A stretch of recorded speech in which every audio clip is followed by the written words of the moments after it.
My daughter yelled, "Don't fight with my husband in our house. Shut up or get out." But she forgot an important thing. The moment is still sharp in my mind because it did not begin with shouting. It began with something small and ordinary, the kind of moment families pretend is harmless until it becomes a weapon. We were sitting at the dinner table, just the three of us, Katrina across from me, Peter beside her, his voice growing louder with every sentence as he talked about his day, about how everyone else was incompetent, how the world was full of people who needed to be put in their place. I did not raise my voice. I did not criticize him. I simply said, calmly and carefully, "Peter, maybe you could lower your voice a little." That was all it took. Katrina's chair scraped hard against the floor as she stood up, her face tightening in a way I recognized too well, and she screamed, "Don't fight with my husband in our house. Shut up or get out." The words landed like a slap, sharp and public, and for a brief second I wondered if I had misheard her, if my own ears were finally failing me. But then I saw the look in her eyes and I knew she meant every word. Peter did not shout. He did not need to. He leaned back slightly, folded his arms, and smiled at me with a thin, amused expression, the kind of smile men wear when they believe they have already won. Katrina was still breathing hard, glaring at me as if I were a stranger who had wandered in off the street. I felt something settle inside my chest then, not anger, not fear, but a heavy clarity. I had lived long enough to recognize the moment when a relationship changes shape forever. Peter tilted his head and said quietly, "You always do this, May. You walk into a home and suddenly there's tension. You have a talent for ruining families." His words were smooth, practiced, and cruel in a way that did not need volume to cut deep. Katrina nodded, as if he had spoken a truth she had been waiting years to hear out loud. I looked at my daughter, the child I once held through fevers and nightmares, the girl I taught to tie her shoes and balance a checkbook, and I realized she was not seeing me anymore. She was seeing a problem, an embarrassment, a reminder of things she wanted to forget. She crossed her arms and said, "We were finally having a peaceful evening until you opened your mouth. You always have to stir things up." There it was, the accusation I had learned to expect, that my presence alone was disruptive, that my silence was preferable, that my existence should come with an apology. I felt my throat tighten, but I did not cry. I had learned a long time ago that tears only made people like them more confident. If you are listening to this and your chest feels tight, if something in these words feels uncomfortably familiar, then you understand why moments like this matter. If you feel justice deserves celebration, smash that hype button and let us keep stories like this alive, echoing far, far away. Your support helps us bring understanding and love to those who deserve it. Thank you so much, and please keep listening, because what happened next did not come from nowhere. It was built piece by piece over years of quiet endurance. Peter leaned forward slightly and said, "You should be grateful we even let you sit at this table. Other parents your age end up alone because no one can stand them." He said it gently, as if offering advice, and that was what made it so poisonous. Katrina did not object. She did not defend me. Instead, she added, "You always make everything about you. This is our house, our rules, and you don't get to disrespect my husband here." The way she emphasized our made it clear that I was no longer included. I wanted to remind her that I had not disrespected anyone, that I had spoken as softly as a person could, but I knew it would not matter.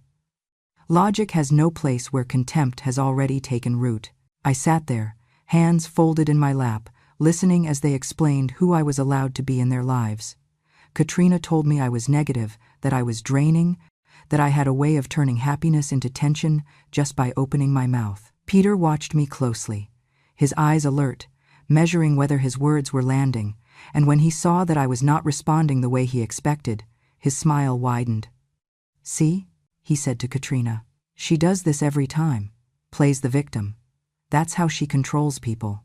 The irony of being accused of control while being told to shut up or leave was not lost on me, but I did not point it out.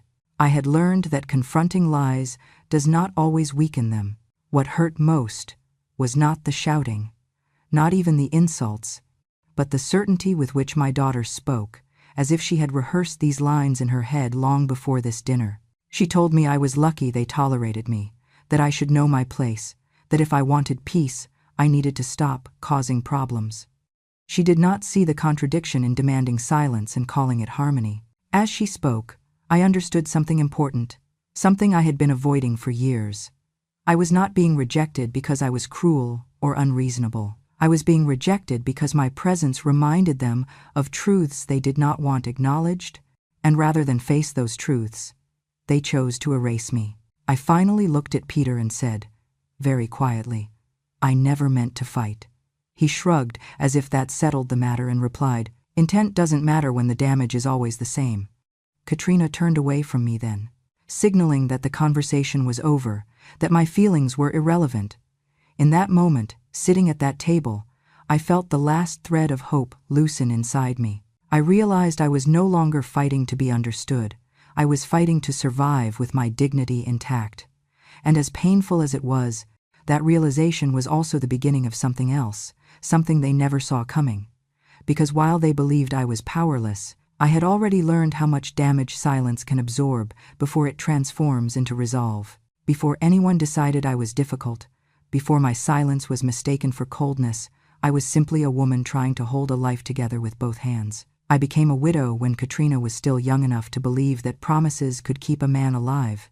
Her father died suddenly, leaving behind a stack of unpaid bills, a quiet house, and a child who looked at me every night as if I were the last solid thing in her world. There was no dramatic collapse, no neighbors bringing casseroles for months on end, only the steady understanding that if I failed, there would be no one else to catch us. I learned very quickly that grief did not excuse responsibility, and so I packed mine away where it would not interfere with what needed to be done.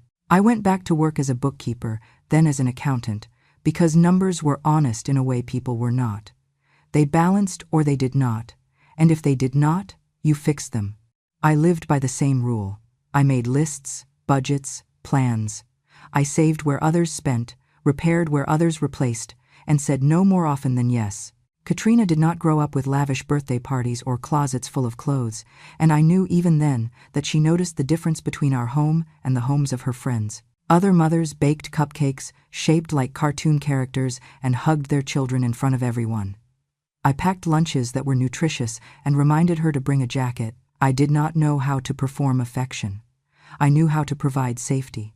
I loved my daughter deeply, but love, to me, meant showing up every single day and making sure the lights stayed on. I paid every tuition bill on time, sometimes early, even when it meant taking extra work or skipping things I wanted. When she wanted to go to college, I did not cry or boast. I sat down and calculated how to make it happen. When she needed a car, I bought a used one outright so she would not start her life buried in debt. I attended her school meetings, asked questions about her grades, and expected her to meet the standards I set, not because I was harsh, but because I believed preparation was a form of care. Katrina learned early that I did not praise easily. Compliments felt unnecessary to me when effort was expected, and I can see now how that shaped her. She watched other mothers gush and applaud, while I nodded and said, "Good, now keep going." At the time, I believed consistency mattered more than enthusiasm. I believed that if she knew I was always there, words would be redundant. I did not understand that children often want their parents to sound like cheerleaders, not managers. I did not understand how much she longed to be seen as special, not just responsible. As she grew older, that difference widened. Katrina became acutely aware of appearances. She wanted to fit in, to be admired, to be the kind of woman people envied. I remained practical, quiet, unimpressed by flash. When she complained that I embarrassed her by dressing plainly or speaking too directly, I dismissed it as teenage sensitivity. I told myself she would appreciate my values one day. What I did not see was that my refusal to perform motherhood the way others did made her feel exposed. In her mind, I was not just different, I was a liability. Still, I never abandoned her. When she struggled, I stepped in without hesitation. When she made choices I did not agree with, I supported her where it mattered. I did not threaten to cut her off, did not withhold help to prove a point. Even when she married Peter, a man whose charm felt rehearsed to me, I stayed quiet. I offered help when asked, money when needed, and distance when requested. I thought that was respect. I thought restraint would earn trust. Looking back, I can see how my way of loving became easy to resent. I did not gush over Peter. I did not pretend not to notice his temper or his need to dominate a room.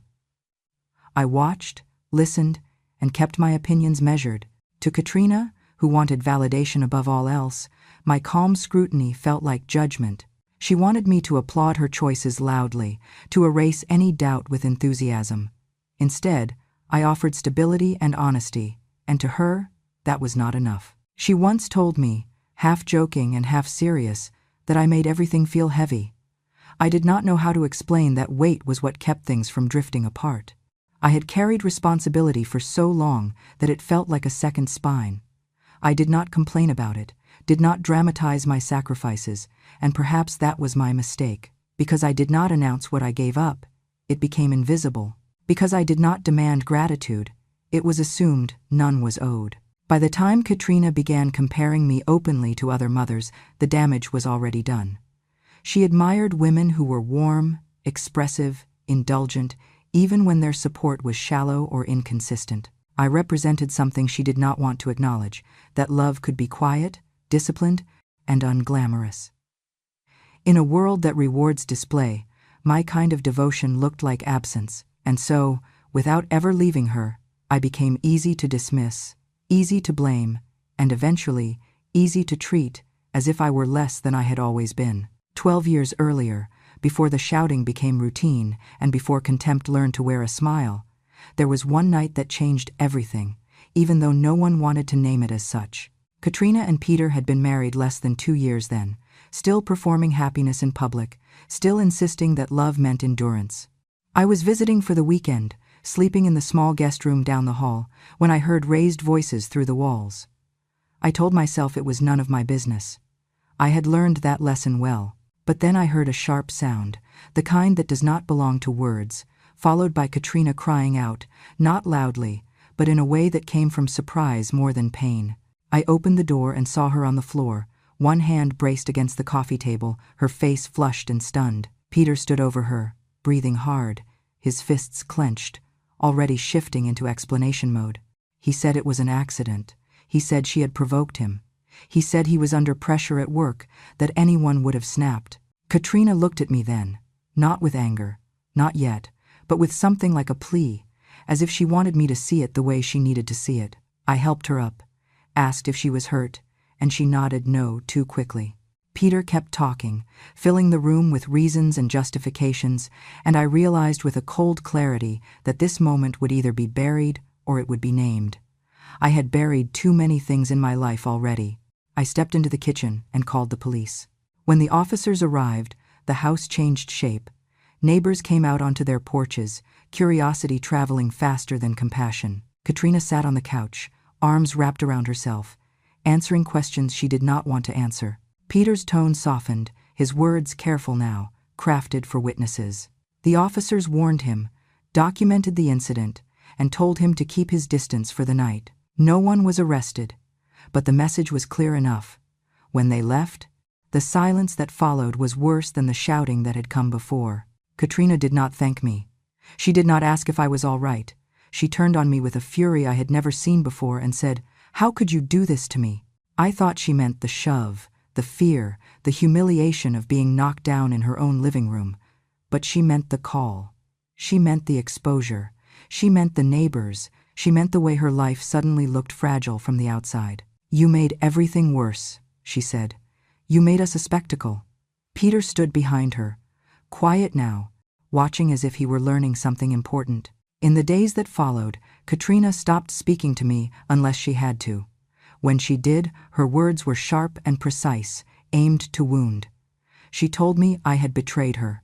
She told me I had chosen drama over family. She told me that marriage was complicated and I had no right to interfere.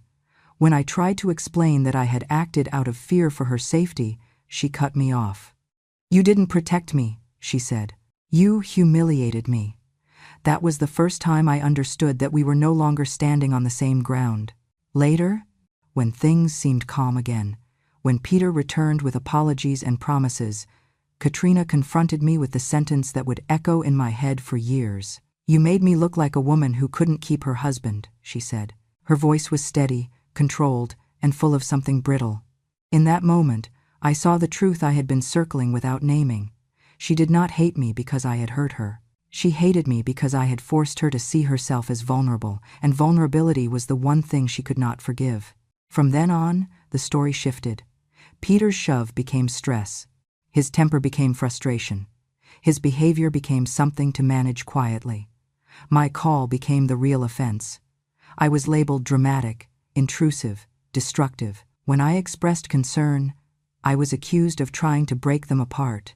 When I stayed silent, I was accused of holding grudges. There was no version of my presence that did not feel like a threat to the narrative Katrina needed to survive. That night taught Peter something too. He learned that I would not look away, and he learned how dangerous that could be to him.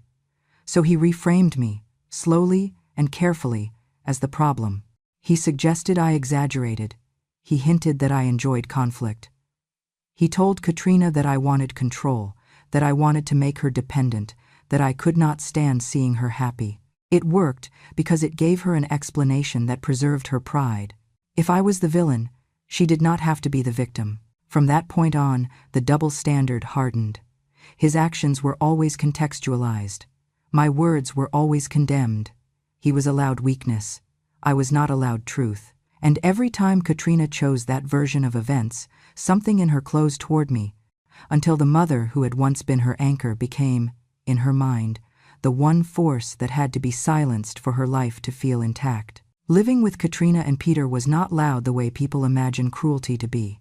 There were no bruises to point to, no shattered plates, no scenes that could be described in a single shocking sentence. What there was instead was a steady erosion, a daily reminder that my presence was tolerated, not welcomed. I occupied the spare room at the end of the hallway, a space that felt less like a bedroom and more like a holding area, where my belongings were kept neatly contained so they would not intrude on their life. Every morning I emerged quietly, careful with doors and footsteps, already aware that any sound could be interpreted as a disturbance. The abuse lived in the words that were chosen carefully enough to be denied later. Katrina would sigh when I entered a room, roll her eyes when I spoke, or exchange looks with Peter that said everything without saying anything at all. If I asked a simple question, she would answer as if I were slow, repeating herself with exaggerated patience.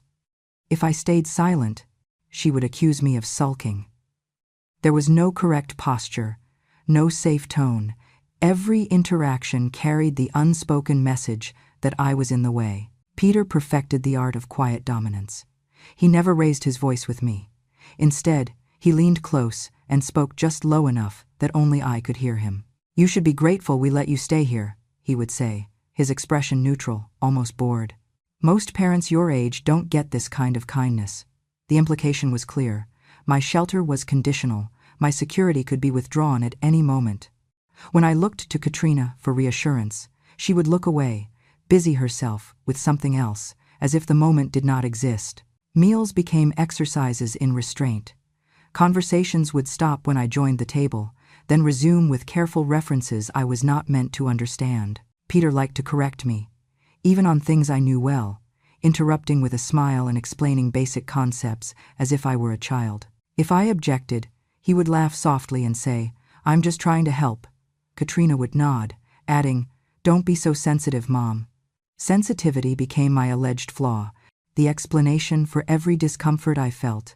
Over time, I noticed how often I was reminded of my age, jokes about my memory, comments about my hearing, casual remarks about how things were different in my time. These were not overt insults, but they carried a quiet dismissal that made it easier to disregard anything I said. When I disagreed with Peter, he would tilt his head and say, "Are you sure you're remembering that right?" Katrina would follow with, "You've always had a dramatic way of recalling things." When Katrina screamed those words at me, it felt less like an argument and more like a verdict that had been waiting years to be announced. "Shut up or get out," she yelled, her voice sharp and steady, as if she had rehearsed it in her head long before this night. The room went quiet in that peculiar way it does when something irreversible has been said. I could hear my own breathing, slow and even, and I remember thinking how strange it was that my body refused to panic. I did not cry. I did not raise my voice. I simply looked at my daughter and realized she was not asking me to leave. She was telling me who I was allowed to be if I stayed. Peter did not rush to comfort her. He waited until her words settled. Then he added his own, calmly, deliberately, like a man tightening a knot. Honestly, he said, glancing at me as if I were an object left in the wrong place, if you disappeared tomorrow, this house would finally feel peaceful. He said it without anger, without cruelty in his tone. And that was what made it so devastating. It was not a threat. It was a conclusion he had already reached. Katrina did not object. She nodded slightly, as if he had articulated something she had been afraid to say out loud. I felt a hollow space open inside me, not because I was surprised, but because I finally understood what years of silence had been preparing me for. I saw myself reflected in their faces, not as a mother, not as family, but as a source of discomfort they wanted removed. In that moment, it became painfully clear that I was no longer being measured by who I had been to Katrina, but by how easily I could be erased from her present. I was not her mother anymore. I was a mirror, and what they saw in me reminded them of things they did not want to face. My first instinct was to explain, to remind Katrina of the years when it was just the two of us, of the nights I stayed up balancing accounts so she could sleep without worry, of the choices I made so she could have options. But those memories belonged to me now, not to her. I understood that offering them would not bring me closer, it would only give them more to dismiss. So I stayed quiet. I let the silence do what words no longer could. Katrina mistook my calm for defeat. "See?" she said, throwing her hands up. "This is what I mean. You never say anything when it matters." The irony almost made me smile. When I spoke, I was accused of causing problems. When I stayed silent, I was accused of withholding. There was no version of me that fit the role she needed me to play. Peter watched closely, his eyes flicking between us, gauging whether this was the moment I would finally break. I did not give him that satisfaction. As they continued talking, justifying themselves, listing my supposed flaws as if presenting evidence, something inside me shifted. I stopped listening to the words and started paying attention to the pattern. They were not angry because I had done something wrong. They were angry because I existed outside their control. My presence challenged the story they told themselves, that they were kind, reasonable people burdened by a difficult old woman. If I accepted that role, everything would make sense to them. If I refused, I had to go. Peter leaned forward and said, "We've been patient long enough. This situation isn't healthy." Katrina added, "I need to protect my marriage." That sentence landed heavily because it reframed everything. I was not her mother in that statement. I was a threat to be managed. I realized then that I had been hoping for something that no longer existed, a return to a relationship where love meant patience and patience meant safety. That hope had kept me enduring small humiliations, convincing myself they were temporary. In that moment, hope became a liability. I felt an unexpected sense of relief wash over me. It did not come from being told to leave. It came from the clarity of knowing that nothing I did would restore what had already been lost. I no longer had to perform, to soften myself, to prove my worth. I did not have to argue for a place that had already been taken away. For the first time in years, I saw the situation without the fog of obligation. I saw it as it was, not as I wished it to be. Katrina waited for me to beg. I could see it in her posture, the slight pause, the expectation that I would scramble to reassure her, to promise change, to apologize for my existence. When I did not, confusion flickered across her face. Peter frowned, sensing a shift he could not quite name. I met their eyes and felt no urge to defend myself. I understood then that defending myself would mean accepting their authority to judge me. I no longer accepted that. Inside, a quiet decision took root. I stopped hoping to be loved by people who needed me to disappear to feel comfortable. I chose safety instead. Not just physical safety, but the safety of my own mind, the safety of knowing that my reality was valid even if they refused to acknowledge it. I chose to protect myself from the slow violence of being diminished day after day. That choice did not feel dramatic. It felt necessary, like stepping out of a room filled with smoke. When I finally spoke, my voice was steady. "I hear you," I said, not as an apology, but as an acknowledgement. Peter scoffed, clearly unsatisfied. Katrina looked away, already distancing herself emotionally. They assumed this was the end of the conversation, that I would retreat to my room and absorb the blow quietly, as I always had. They did not know that something fundamental had changed, that the part of me still hoping for reconciliation had finally gone silent. I walked back to my room that night with a strange sense of calm. The walls no longer felt like a prison. They felt temporary. I sat on the edge of the bed and replayed the evening in my mind, not to punish myself, but to understand it fully. I recognized the moment for what it was, not just an argument, but a declaration. They had drawn a line, and in doing so, they had given me something I had not realized I needed: permission to stop trying. I did not create trust in a moment of anger or spite. I created it years earlier. In the quiet aftermath of the night, the police stood in Katrina's living room and wrote down what they saw. That night stayed with me, not because of the neighbors or the warning Peter received, but because of the look on my daughter's face afterward, the look that told me she would rather rewrite reality than live inside it. I remember sitting alone a few weeks later, reviewing my finances as I always did, and realizing something I had avoided for too long. Love, without structure, was not protection. Silence, without boundaries, was not peace. If I wanted to age with dignity, I needed to prepare for the version of my future where my voice would no longer be welcomed. The attorney I chose was not a dramatic man. He listened more than he spoke. When I told him what had happened, I did not embellish. I described the shove, the police visit, and my daughter's reaction afterward. I told him I was not afraid of losing my money, but of losing myself. He nodded and said something that stayed with me. He said that planning was not punishment, it was clarity.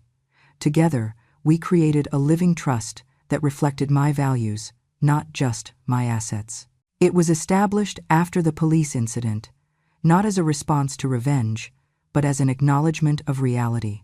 The trust included clear ethical conditions, written in plain language. Any beneficiary was required to maintain a relationship free from physical or emotional abuse toward me. Verbal expulsion, humiliation, or coercion were explicitly defined as violations. These were not vague concepts. They were specific, measurable behaviors, the kind that could be documented and verified. I did not hide these conditions. I told Katrina I had arranged my affairs and that certain standards mattered to me. She laughed it off at the time, calling me dramatic. Peter smiled politely and said nothing. They assumed, as people often do, that consequences only exist on paper until someone enforces them. I also asked my attorney about recording conversations. He explained the law clearly. In our state, one-party consent was legal. I did not need permission to record interactions I was a part of. I did not record secretly out of malice. I recorded openly, telling them it helped me remember. That was true. Memory can be manipulated when you are told repeatedly that your experience is wrong. The recordings were not weapons. They were anchors. Years passed. The trust remained unchanged, reviewed annually, adjusted only for practical reasons. I never added clauses in anger. I never removed anyone impulsively. I simply lived, observed, and documented. When Katrina and Peter told me to be grateful, I recorded it. When they suggested I did not belong, I wrote it down. I did not rush the process. I understood that truth, when given time, accumulates weight. After the night Katrina told me to shut up or get out, I knew the conditions had been met, not in a technical sense, but in a moral one. Still, I did nothing immediately. I did not confront them. I did not announce consequences. I called my attorney the next morning and asked him to review the material I had. He listened to the recordings carefully, his expression neutral but focused. When he finished, he closed the folder and said, "This is clear." There was no triumph in his voice, only certainty. A week later, he came to the house. Katrina was surprised to see him, clearly assuming this was about updating a will or some routine matter. Peter offered him a seat, confident, relaxed. I sat quietly, hands folded, and let the process unfold. My attorney explained that he was there to clarify the current standing of my living trust. Katrina frowned, already impatient. Peter crossed his arms, his confidence beginning to thin. The attorney read the relevant section aloud, slowly, deliberately. He read the definitions of emotional abuse. He read the clause about verbal expulsion. He referenced dates, times, and documentation. He did not raise his voice. He did not accuse. He simply stated facts. Katrina interrupted, saying this was ridiculous, that families fight, that nothing serious had happened. My attorney held up a hand and continued reading. When he reached the conclusion, the room felt smaller. Based on documented violations of the trust's ethical conditions, he said, Katrina and Peter are hereby removed as beneficiaries. The words hung in the air, heavy and unmistakable. Peter stood up abruptly, his chair scraping loudly against the floor. Katrina stared at me, as if she were seeing me for the first time. "This is a trap," Peter said. "You planned this." His voice was sharp now, the mask gone. My attorney responded calmly that the trust had been established years earlier and that the conditions were clear and unchanged. Katrina turned to me, her face pale. "Mom, you didn't have to do this," she said. "We're family." I looked at her and felt no urge to defend myself. "I didn't do this to you," I said quietly. "I prepared for myself." That was the truth. I had not waited for them to fail. I had simply refused to ignore the pattern when they did. My attorney explained the next steps, the irrevocability of the decision and the legal standing of the documentation, Peter argued. Katrina cried. Neither changed the outcome. When the attorney left, the house was silent in a way it had never been before. The power dynamic had shifted, not because I had taken something from them, but because they could no longer pretend their actions were inconsequential. I stood up slowly and said nothing more. There was nothing left to explain. The trust had done what it was designed to do. It had told the truth when my voice was no longer heard. I returned to my room and closed the door, not in defeat, but in completion. The preparations I had made years ago were no longer abstract. They were real, enforceable, and grounded in logic. I had not laid a trap. I had built a structure strong enough to hold the weight of reality. And when the time came, it did exactly what it was meant to do. Katrina's voice broke the silence first, and when it did, it tore through the room with a desperation I had never heard from her before. "So that's it?" she screamed, her words shaking. "You choose strangers over your own daughter?" Her face twisted as if the pain had finally found a way out, loud and unrestrained. And for a moment I saw the child she used to be, the one who needed reassurance more than pride. But that moment passed quickly, replaced by accusation. "After everything I've been through, after everything I've done, you do this to me?" Peter did not move toward her. He did not put an arm around her or tell her to calm down. Instead, he stepped back, as if distance might absolve him. "This is insane," he said sharply, his eyes darting around the room. "This is all because you couldn't keep your mouth shut years ago." He pointed at me, his finger trembling not with rage, but with fear. "You turned her against me. You always wanted control." The words came faster now, unraveling into something raw and ugly. Katrina turned to him, stunned, as if she had not expected to be pushed aside so easily. "Against you?" she cried. "You said we were fine. You said she was just being dramatic." Peter's jaw tightened. "I said what I had to say," he snapped. "You were the one who kept her here. You were the one who let this happen." The shift was sudden and unmistakable. The man who once spoke of unity now spoke only of survival. He grabbed his jacket from the chair and added, "I'm not dealing with this. I won't be punished for her issues." Katrina reached for him, her hand hovering in the air before dropping uselessly to her side. "You're not leaving," she said, her voice cracking. "You can't leave now." Peter hesitated for only a second, then looked at her with something like irritation. "I need space," he replied. "This is too much." He did not look back at me as he walked out, the door closing behind him with a finality that echoed through the house. In that sound, I heard years of denial collapse. Katrina turned toward me then, her anger dissolving into something raw and frightened. "Mom," she said, her voice lower now, almost pleading. "You didn't have to do this. We could have worked it out." I watched her carefully, noting how quickly her words shifted once she realized the consequences were real. I did not interrupt. I did not correct her. I waited because I understood something she did not yet see. This was not about working things out. This was about facing what she had spent years refusing to acknowledge. "I didn't choose anyone over you," I said finally, my voice steady. "I didn't choose at all. I stopped enduring." The words felt simple, almost plain, but they carried the weight of every moment I had swallowed my own truth to keep the peace. Katrina shook her head violently. "That's not fair," she said. "You're my mother. You're supposed to forgive." I looked at her and felt a quiet sadness settle in my chest. Forgiveness had become, to her, a synonym for erasure. "I forgave more than you know," I replied. What I stopped doing was pretending that forgiveness meant accepting harm. She stared at me as if I were speaking a foreign language. For the first time, the story she had built began to crack. She had always believed that I was choosing principle over love, that I valued being right more than being close. Now she was forced to consider that I had been choosing survival over silence, and that distinction frightened her. The house felt different without Peter's presence, exposed in a way it had not been before. Katrina paced the room, her movements frantic, her composure gone. She began listing everything she had done for me, every sacrifice she believed she had made.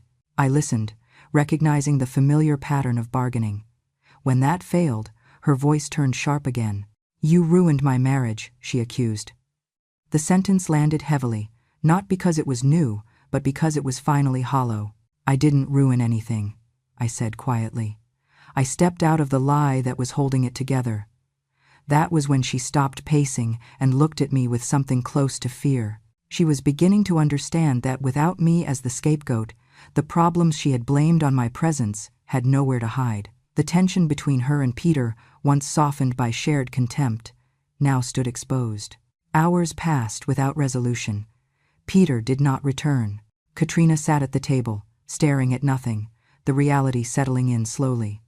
I watched her and felt no triumph. What I felt was a deep, aching clarity. This was the consequence of choosing denial over truth for too long. It did not arrive with fireworks or villains, only with the quiet collapse of a narrative that could no longer sustain itself. When I finally stood to leave the room, Katrina looked up at me, her eyes red and swollen. "What happens now?" she asked, her voice barely audible.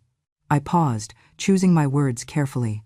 "Now you live with what's real," I said. Just like I had to. I did not offer comfort she was not ready to accept. I did not promise reconciliation. I simply told the truth. As I walked away, I understood that her marriage had not cracked because of a document or a lawyer. It cracked because it was built on avoidance and reinforced by my silence. Without that silence, the fault lines became impossible to ignore. Katrina would have to decide what to do with that knowledge. I had already made my choice. I had stepped out of endurance and into honesty, and whatever followed, I knew I would no longer be the one holding everything together at the cost of myself. I did not stay long after that night. There was nothing left to negotiate, nothing left to explain. I packed quietly, choosing only what belonged to me, not because I was angry, but because I was finished. Katrina watched from the doorway, her face unreadable, as if she were still waiting for me to change my mind, to soften, to return to the version of myself she could manage. I did not give her that. I gave her silence, not the wounded kind, but the kind that comes after a decision has already been made. In the weeks that followed, I put the last pieces of my affairs in order. The trust had already done its work, but I wanted the ending to reflect the life I had actually lived, not the one others imagined for me.